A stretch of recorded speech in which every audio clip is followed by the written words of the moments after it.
Today it's Karren Brady's Women in Business and Tech with Linda LaPlante, Karren herself, Katie Piper and my favourite, Floella Benjamin. I'm hoping I get to meet Humpty. I'm going to be speaking about being 10% braver, turning the volume down on imposter syndrome and kicking overwhelm to the curb. Let's not waste any time. Let's go.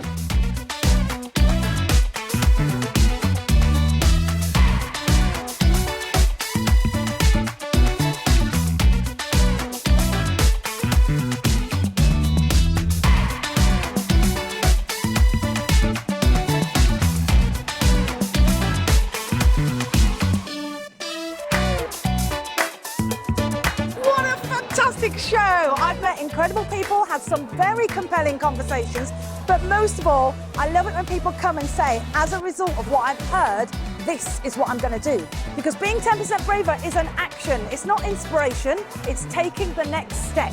I can't wait to see what yours looks like. Don't forget, if you need help, I'm here for you with my 10% braver challenge. You can find me all over social.